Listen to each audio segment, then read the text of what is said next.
పోయింది కొన్ని వేల కోట్లు దీని నుంచి వెళ్ళిపోతా ఉన్నాయి. దారుణంగా ఆఫ్రికా దేశాల్లో దీన్ని 70 రూపాయలకు అమ్ముతారు. ఇందులో ఎవ్వరు చేసింది ఏం లేదు.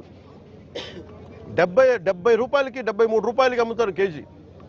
నాకు నిజంగా అనిపించింది ఏంటంటే నిజంగా మనం ఈరోజు ప్రధానమంత్రి గారు చేసే ఈ విదేశాంగ విధానంలో మనం 70 రూపాయలు కానీ ఆఫ్రికా దేశాలకు ఇవన్నీ మనకి ఇట్లాంటి తప్పులు జరగకుండా ఉంటే కనీసం 43 రూపాయలకి ఇస్తే మనం దేశ పరపతి పెరుగుతుంది. మనకి అన్యాయంగా అకారణంగా స్మగ్లర్ల చేతిలోకి వెళ్ళిపోతుంది.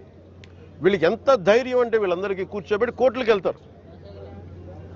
కోర్టులకు వెళ్ళి నా మీద ఒత్తిడి పెడతా ఉన్నారు. నా మీద కూర్చోబెట్టి మీరేం చేయలేరు ఇట్లా మాట్లాడుతున్నారు నాతోటి.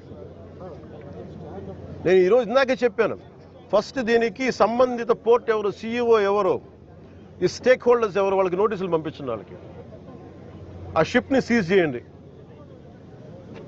నేను I want right a letter to home ministry. Amit Shah గారు లెటర్ రాద్దాం అనుకున్నాను. ఇది మోస్ట్ వల్నరబుల్ పోర్ట్. ఇది మ్యారిటైమ్ సెక్యూరిటీకి నేషనల్ సెక్యూరిటీకి చాలా ఇబ్బందిగా ఉంది. ఇక్కడ కీ ఇన్స్టలేషన్స్ ఉన్నాయి. ఇక్కడ ఓఎన్జీసీ గ్యాస్ నిక్షేపాలు చాలా కీ ఇన్స్టలేషన్స్ ఉన్నాయి. తూర్పుగోదావరి జిల్లా అంతా, ఉమ్మడి తూర్పుగోదావరి జిల్లా అంతా కేజీ బేసిన్ ఉంది. ఒకప్పుడు ఉగ్రవాదులు మనం కూర్చోబెట్టి బాంబేలో పెద్ద నగరాల్లోకి రావాల్సిన అవసరం ఏం లేదు. హైదరాబాద్లో చూసాం, గోకుల్ చాట్ బండార్ లాంటి చోట కూడా వచ్చేసారు. ఇక్కడ వచ్చి ఒక 10 మంది ఉగ్రవాదులు వచ్చి ఎడాపెడిగా కాల్ చేస్తే దిక్కు లేదు. ఇక్కడ వాళ్ళు చనిపోవడానికి సిద్ధంగా ఉంటారు ఉగ్రవాదులు. 25,000 టన్నుల 25,000 కిలోల హెరాయిన్ ఆంధ్రప్రదేశ్లో వైజాగ్ పోర్టులో దొరికింది. That shows the vulnerability. అలాగే మనకి అర్షి ట్రేడింగ్ కంపెనీ అని చెప్పి అది ఇక్కడ విజయవాడలో ఉన్నది, అటు వెళ్ళిపోయింది.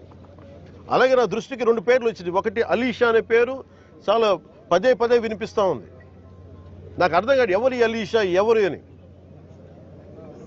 అలాగే ఇందాక చూస్తే దాదాపు 16 కంపెనీలు ఉన్నాయి. ఇందాక మనకి కొండబాబు గారు కూడా నేను ఒకటే చెప్తా ఉన్నాను, మనోహర్ గారికి కానీ సుధీర్ గారికి కానీ మేమందరం కూర్చోబెట్టి ఇందాక మనం బోట్లు వెళ్తాం మాట్లాడుకున్నట్టు, it is not about one individual. Smuggling అలవాటు అయిన వాళ్ళు క్రిమినల్ యాక్టివిటీస్కి అలవాలం అయిపోతే tomorrow it will be RDX, tomorrow it will be weapons, tomorrow it will pose as a great threat for national security. చేతులు కాలేక ఆకులు పట్టుకున్నట్టు ఉంటుంది.